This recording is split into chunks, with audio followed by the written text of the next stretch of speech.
Hey everybody, David Winston here, and I'm excited because I'm releasing my first solo book called Authentic. The confidence to be yourself, the courage to release your greatness. Oh man, this is good news. I'm so excited for you to read this. And I wrote it because, well, first of all, the Lord put it on my heart to write it, but I've gone through my own journey of finding my own unique voice, my own unique style, and God has ministered to me about how much my uniqueness matters, especially in the journey of purpose. And I'm here to tell you your uniqueness matters, and the way you are, how you are, that all matters. And God is counting on you being authentically you in this life.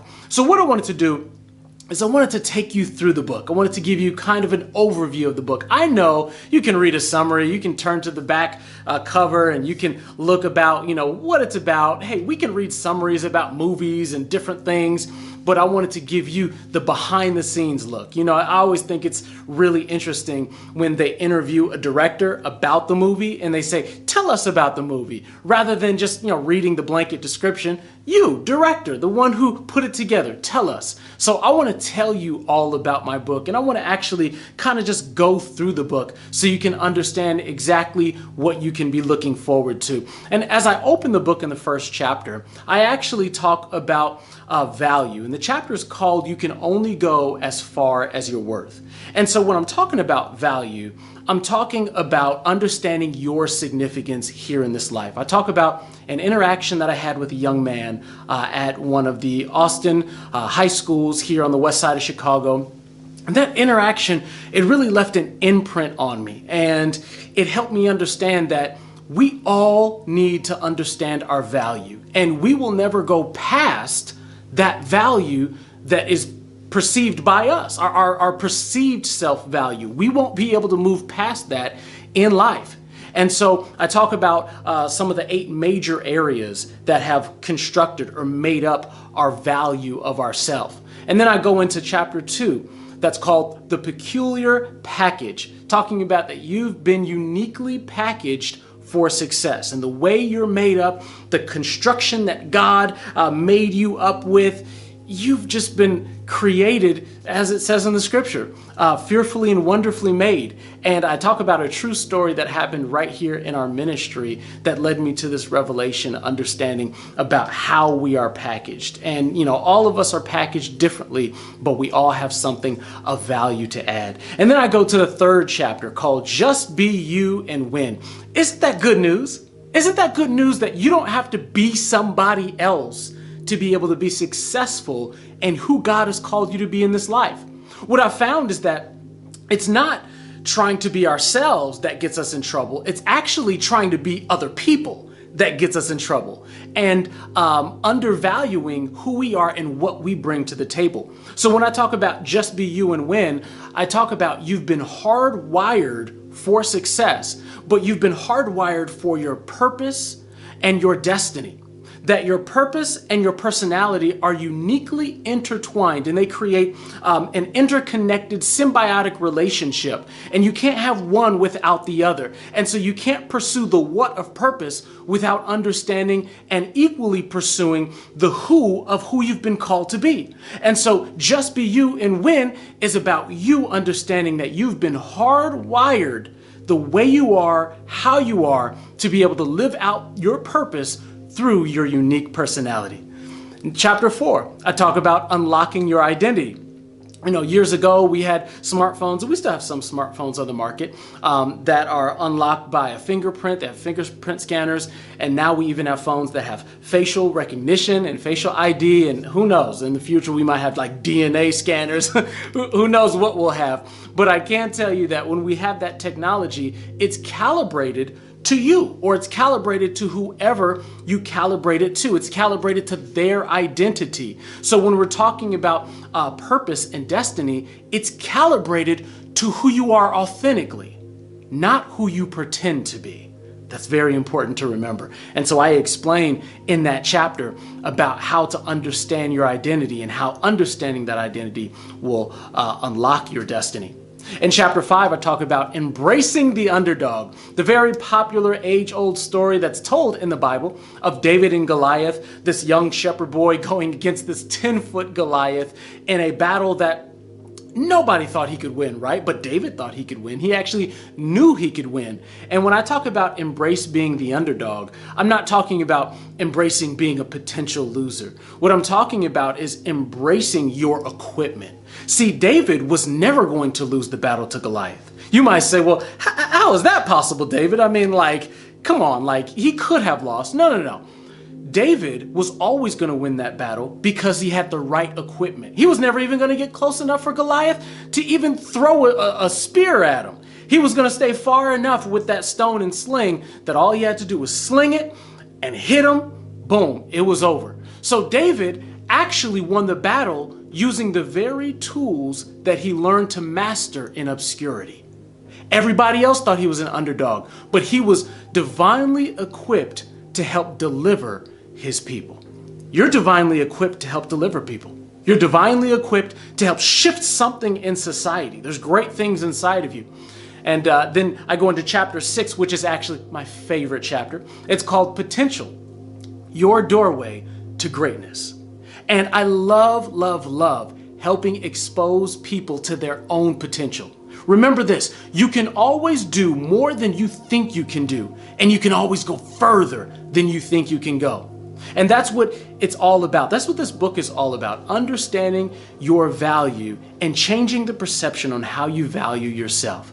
So that doorway to greatness, it's actually composed of 3 parts: discovering your value, growing your value, and then the refining process, the refining of that value and of that potential, And so as you discover potential and value, as you grow it, and then as you refine it, you'll be able to see that potential come out in many different ways. It's gonna be amazing. And then I go to chapter 7, where it's no small thinkers allowed.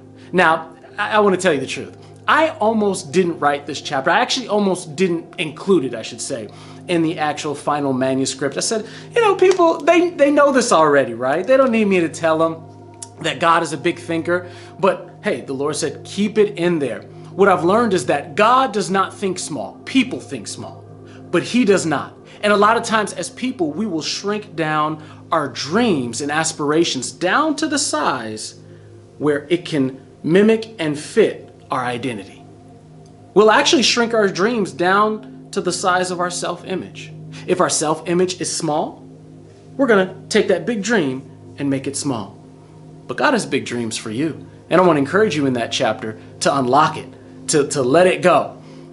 Chapter number 8, we talk about armed for the assignment. So as I'm writing this chapter, I'm thinking about all those students who are in school. And I remember when I was back in school, right? You had many different assignments. You had to turn in your assignment. And as you turned in your assignment, you got your grade. Maybe you had tests and quizzes. And as you did all the coursework, you either passed or failed the course. If you passed all your courses, you could graduate either onto the next course or graduate to the next level. But you couldn't graduate without doing the assignment, even if you didn't like the assignment. And what I tell you in this chapter is that you've been equipped for every assignment and every battle and everything that you're gonna face. But if you do not do the assignment, if you don't yield to the assignment, then you won't be able to go to the next level of what God has for you and how He wants you to go and where He wants you to go. It's all about a journey. And so you want to make sure that you complete every assignment. So I encourage you in that. And then chapter 9, preparation is purpose. And what I talk about in this chapter is, hey, I'm a foodie, I like to eat, but a lot of you all who like to cook, you know that a good meal doesn't just start at the dinner table when everybody sits down. A good meal might start the day before, where you make sure you had all the different groceries and ingredients necessary to be able to cook the meal. Well, what I tell you in this chapter is that preparation is purpose. Purpose is not just a final destination, like I'm driving to New York City, and once I get to New York City, it's done, I've done it. No. Preparation is a part of purpose. What if I told you that filling the gas tank is part of that journey? What if I told you that getting instructions or getting the directions on your Apple Maps or your Google Maps, what if I told you that's part of the journey? What if I told you that checking the tires and making sure that you have everything packed is part of the journey? And then being able to take pit stops, all of those components that we include in a road trip, that's all part of the journey in order to enable you to get to where you want to go. I talk about that in your life journey and what preparation means for you. Chapter 10. Courage, the power to be transparent. Oh man, this is another one of my favorite chapters because it's all about confidence. And if I'm honest, it takes a lot of courage to be transparent about who you are. Telling the story of who you are with your whole heart, it takes courage to let people in to what you're passionate about, to expose people to your proclivities and even some of your quirks and your uniqueness. It takes courage because you might get ridiculed, right? They might laugh at you. Maybe they might say some mean things on social media about you, or why is she like that? Why does he do this? And you have to be able to have tough skin. But what I am here to tell you is that for every criticism, you're probably inspiring 10 more people. That's important to note. And that chapter right there, I believe it's going to give you courage to be your truest self, your authentic self. Chapter 11, don't dare compare. We're talking about maintaining your value. And so this chapter is all about success measurement, okay? When I talk about success measurement, I'm not talking about some arbitrary measurement. What I'm talking about is not measuring your progress or your success against someone else who looks like they're on a similar journey or road as you are. That's not what God counts as success. God asks, have you been faithful to do everything I've called you to do? That's how he measures success. He measures success by what he's asked you to do compared to what you actually did. He doesn't ask you about anybody else. He says, what have you done? And so I reinforce that principle there in that chapter. And then the last chapter is called Attracted to Your Aroma, where I talk about essential oils. Essential oils, oh man, that's one of my things. Good smells, that's my love language. I know it's not a real love language, but it's one of mine. And I love good smells. I have one of the essential oil diffusers. And so, you drop the oil in and it diffuses and you smell it through the whole room. And that essential oil is basically just the condensed essence of whatever that thing is, whether it's a plant or something else. It's the essence of it. And what I talk about in this chapter is that the very essence of who you are is what God is counting on to be able to put you into environments, places, and spaces where he will use your gifts and abilities to release his aroma throughout the whole environment.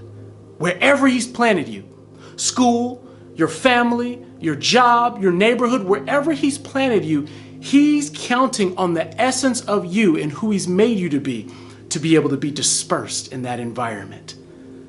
Because the world needs what you carry. The world needs your gifting, your skills, your ability. It needs you. And I conclude the chapter talking about something that was very close to me. I actually recently here, I had a experience that was just very heartwarming. It was close to my heart. It was a full circle moment. And I talk all about that in that chapter to encourage you in your own journey of purpose, that I've seen God bring some things full circle and he's bringing me even further. And I believe the same is true for you. And so that's my book. It's called Authentic. The confidence to be yourself, the courage to release your greatness. If you haven't gotten your copy already, I want you to do so. You can go to my website, davidswinston.com/authentic. You can go to our ministry website, billwinston.org, or you can go to Amazon or wherever books are sold and you can purchase your copy. And please, if you've purchased your copy, if you're reading through it, it's really, really blessing you. I would love if you would leave me a 5-star review. And that would really help other people who might be on the fence about buying this book. Say, I don't know this David guy. I don't know if I want to spend my $19.99. But hey, your review helps them. So thank you so much for all of your support and all your love. I really appreciate you. And I believe that God is going to use this book to inspire you, to encourage you, to be your best self, to let your greatness be released into the earth, and that you'll give God the glory by being exactly who he's called you to be. Love you guys. My name is David Winston. Make sure you get the book. I'll see you again real soon.